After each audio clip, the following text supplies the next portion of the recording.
Hello students, welcome to business point of view. और आज हम चलेंगे अपनी वीडियो नंबर 4, चैप्टर नंबर 2 की वीडियो नंबर 4, जिसमें फ्योल के प्रिंसिपल्स हमारे आगे की तरफ रन करेंगे। मिस्टर फ्योल के प्रिंसिपल्स के बारे में हम बात कर रहे थे और अभी तक हमने 9 प्रिंसिपल्स को स्टडी कर लिया है। तो आइए आगे के प्रिंसिपल्स देखते हैं। बहुत ही इंटरेस्टिंग प्रिंसिपल है आगे के। तो प्रिंसिपल नंबर 10 मिस्टर फ्योल के क्या कहते हैं देखते हैं। 10 प्रिंसिपल्स, प्रिंसिपल ऑफ ऑर्डर। देखिए यहां पर ऑर्डर का जो सेंस है वो कमांड से नहीं है। जो ऑर्डर का सेंस है यहां पर वो कमांड से नहीं है, यानी प्रिंसिपल ऑफ ऑर्डर यहां पर कमांड से सेंस नहीं लगाया गया है। यहां पर सेंस लगाया गया है ऑर्डर मीन्स क्रम से। ऑर्डर मीन्स क्रम से, एक सिस्टमेटिक ऑर्डर में हो। इट मीन्स आपकी सभी ऑर्गेनाइजेशन की जो व्यवस्थाएं हैं वो सभी व्यवस्थाएं एक सुव्यवस्थित ढंग से लगी हुई हों। इट मीन्स अगर आपकी ऑर्गेनाइजेशन में आपको कोई टूल्स ढूंढना है तो ऐसा ना हो, पता ना हो कि वो टूल्स कहाँ रखा गया है। हर एक टूल्स की, हर एक मशीनरी की, हर एक आइटम की एक जगह सुनिश्चित हो। हर एक एम्प्लॉय का डिपार्टमेंट सुनिश्चित हो, क्योंकि जो लार्ज स्केल पर ऑर्गेनाइजेशंस होती हैं उन ऑर्गेनाइजेशंस में 1000, 2000, 5000, 10,000 वर्कर्स साथ में काम कर रहे होते हैं। और वर्कर या एम्प्लॉय को अगर हमें बुलाना है या उनसे बात करनी है तो हमें पता होना चाहिए कि उनका डिपार्टमेंट किस तरफ होगा, उनका प्लेस कौन सी तरफ होगा, जिनसे हम उससे आसानी से मीट कर सकें। तो यहां पर पर्सन्स हो चाहे हमारे आइटम्स हो, सभी आपके एक ऑर्डर में होने चाहिए, एक क्रम में होने चाहिए। यानी कि यहां पर मिस्टर फ्योल कहते हैं कि आपका प्रिंसिपल ऑफ ऑर्डर यही कहता है कि सभी चीज ऑर्डरली अरेंजमेंट हो, चाहे वो मैन हो चाहे वो मटेरियल हो।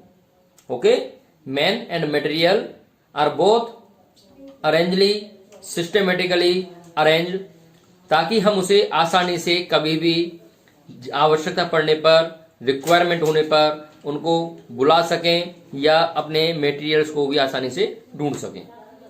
Okay, next principle and 11th principles are principle of equity.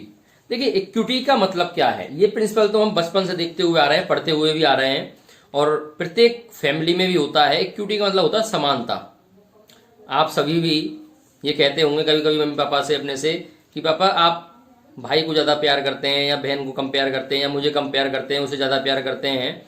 ऐसी सिचुएशन ऑर्गेनाइजेशन और फर्म में भी होती है। वहां पर अगर जो टॉप लेवल के व्यक्ति होते हैं अगर वो विशेष किसी पर ध्यान देंगे या किसी पर ध्यान नहीं देंगे तो ऐसी कंडीशन हो सकती है। तो मिस्टर फ्योल ये कहते हैं प्रिंसिपल ऑफ इक्विटी के अकॉर्डिंग सभी को समान समझा जाए, सभी को एक इक्वल दर्जा दिया जाए, जिससे कि सभी में मोटिवेशन की भावना आ सके, सभी की इफिशियंसी इंप्रूव हो सके, कोई भी एक दूसरे से ज्वेल्स ना हो, सभी ऑर्गेनाइजेशन के प्रति एक हॉनेस्टली वर्क कर सके।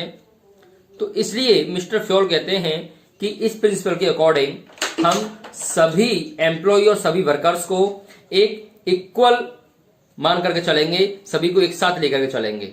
ओके, तो यहां पर हमें इक्विटी का ध्यान रखना है, समानता का ध्यान रखना है। Okay, now next principle is stability of tenure of personnel. देखिए stability of tenure of personnel क्या है, इसका मैं छोटा सा एग्जांपल देता हूं पहले आपको। मान लीजिए कि आपके पिताजी जहां पर वर्क कर रहे हैं वहीं पर आप लोग रह रहे हैं। आपके पिताजी किसी कंपनी में जॉब करते हैं और 2 महीने बाद ही उनका ट्रांसफर हो जाए, वो दूसरी सिटी में पहुंच जाएं। तो जब आप दूसरी सिटी में वहां पर पहुंचेंगे, सेट होना चाहेंगे, तो आपको अपने फ्रेंड्स बनाने में टाइम लगेगा। पता पड़ी फ्रेंड्स बनाने में 1 महीना लग गया, 1.5 महीना लग गया, फिर वहां के एनवायरनमेंट को समझने में टाइम लग गया। फिर पता पड़ी अचानक आपके फादर का फिर ट्रांसफर हो गया 2 महीने बाद। जब तक आप 2 महीने वहां सेट होते तब तक फिर ट्रांसफर हो गया। अब आप 2 महीने बाद फिर एक न्यू पोस्ट पर पहुंचे, एक न्यू प्लेस पर पहुंचे, फिर वहां आपको इतना ही समय लगेगा कि हम अपने न्यू फ्रेंड बनाएं, एक नया एनवायरनमेंट बनाएं जहां पर सभी को हम जान पाएं। इट मीन्स ऐसी कंडीशन में आप अपनी स्टडी पर ध्यान नहीं दे पाएंगे, पढ़ तो बिल्कुल नहीं पाएंगे और वहां के माहौल से भी परिचित नहीं हो पाएंगे, क्योंकि आप 2 महीने या 3 महीने या 4 महीने कहीं पर रुक रहे हैं केवल, तो उसकी एनवायरमेंट में आप नहीं ढल सकते, एडजस्ट नहीं हो सकते। तो यहां पर मिस्टर फ्योल ये कहते हैं कि आप stability of tenure of personal, it means व्यक्ति की जो टेनर्स हैं उनको आप स्टेबिलिटी रखें, स्थिरता में रखें। इट मींस आपने व्यक्ति को जिस डिपार्टमेंट में हेड बनाया है, जिस डिपार्टमेंट में आपने उसको वर्क दिया है, उसको आप समयानुसार एक लंबे समय तक चलने दें। यानी ऐसा नहीं है कि आपने 2 महीने उस व्यक्ति का, उस एम्प्लॉय का, उस वर्कर का काम देखा और 2 महीने बाद आपको काम पसंद नहीं आया, आपने उसको ट्रांसफर कर दिया। तो ऐसी सिचुएशन में क्या होगा, वो काम मन लगा के नहीं कर पाएगा, क्योंकि उसका बार बार ट्रांसफर हो रहा है, कभी इस डिपार्टमेंट से उस डिपार्टमेंट में, उस डिपार्टमेंट से उस डिपार्टमेंट में, उस डिपार्टमेंट से उस डिपार्टमेंट में। तो ऐसी कंडीशन में व्यक्ति कंफ्यूज हो जाएगा और वो एनवायरनमेंट में एडजस्ट नहीं हो पाएगा, ना ही वो वहां के वर्क पर विशेष ध्यान दे पाएगा, क्योंकि उसको पता है कि अगर मैं 2 महीने लग करके काम करूंगा तो मेरा ट्रांसफर यहां से होना है, सुनिश्चित है। तो इसलिए वो काम को मन लगा के नहीं कर पाएगा।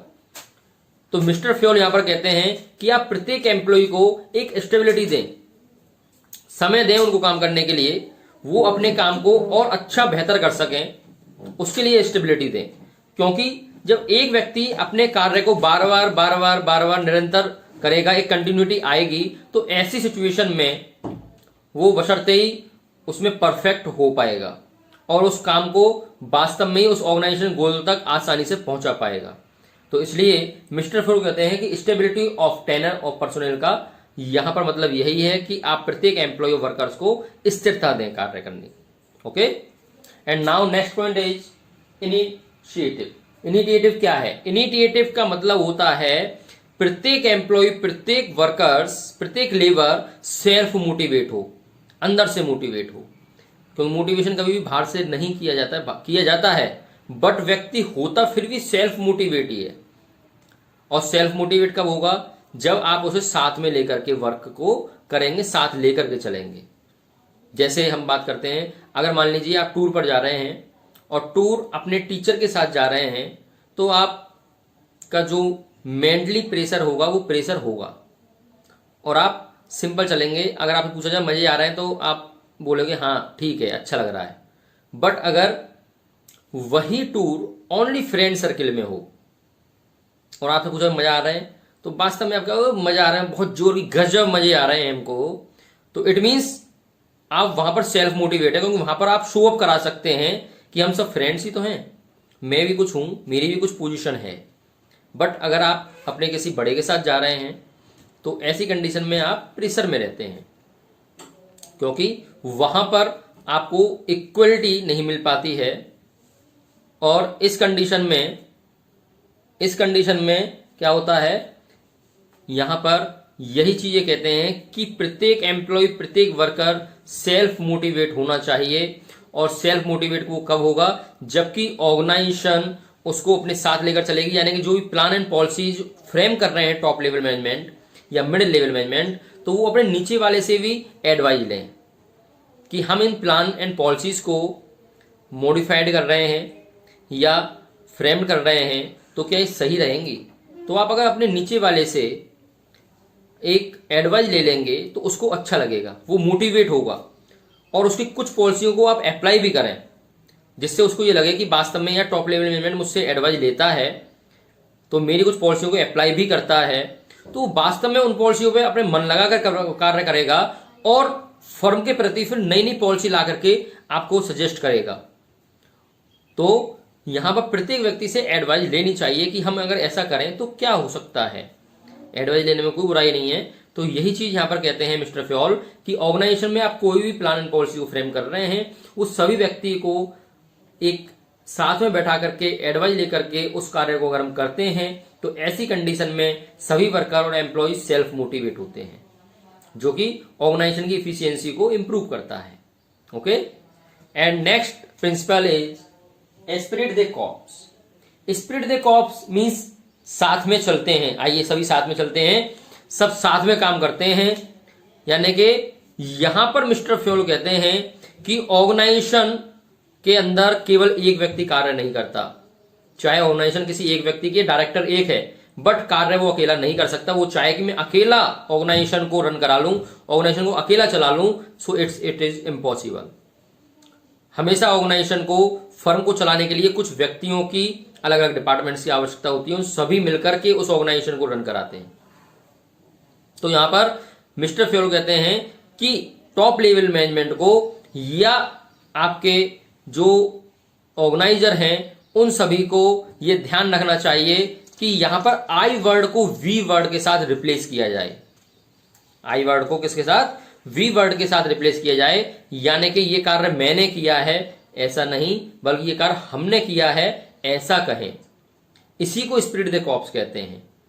क्योंकि ऐसी कंडीशन में अगर मान लीजिए सभी मिलकर के कार्य कर रहे हैं, एक यूनिटी में वर्क हो रहा है, एक समूह में वर्क हो रहा है, और ऐसी कंडीशन में टॉप लेवल से कोई कहे कि ये मैंने किया है, और नीचे वालों को, अपने मिडिल वालों को या अपने साथ वालों को, अपने कोऑर्डिनेटर्स को, अपने सबऑर्डिनेट्स को कोई ना पूछे, तो ऐसी सिचुएशन में वो डिमोटिवेट होंगे और आगे से कार्य करेंगे तो किस प्रकार से करेंगे? अकेला किया है इसने कार्य, तो अकेला ही करने दो उसको कार्य को। तो उनकी जो एफिशिएंसी है वो डाउन होगी, उनका मोरल डाउन होगा। ऐसी कंडीशन में वो ऑर्गेनाइजेशन के लिए वर्क हार्डली नहीं कर पाएंगे। तो इसलिए यहां पर ये कहते हैं कि इस कंडीशन में जो एम्प्लॉयज हैं आपके, वो सभी एम्प्लॉयज तभी खुश हो सकते हैं जब आप आई को वी के साथ में रिप्लेस कर दें। ये कार्य मैंने नहीं बल्कि हम सबने किया है, मिलकर के किया है। क्योंकि ये आप सभी जानते हैं, बहुत पुरानी कहावत है, अकेला चना कभी भाड़ नहीं भून सकता। तो ये ध्यान रखें। मिस्टर फ्योल कहते हैं कि spirit de corps, it is the most important principles for every organisation, whether small organisation और लार्ज ऑर्गेनाइजेशन, चाहे वो छोटी ऑर्गेनाइजेशन है या बड़ी ऑर्गेनाइजेशन है, सभी पर ही आपका स्पिरिट द कॉर्प्स कार्य करता है। ओके, तो ये आपके मिस्टर फ्योल के 14 प्रिंसिपल्स कंप्लीट हो चुके हैं। आई होप आपकी समझ में आ गए होंगे। फिर भी कोई डाउट रह गया हो तो आप कमेंट बॉक्स के थ्रू पूछ सकते हैं।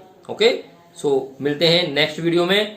तब तक के लिए आप वीडियो को अच्छे से देखें, रिवाइज करें। वीडियो अच्छी लगी हो लाइक सब्सक्राइब जरूर करें। Thank you so much.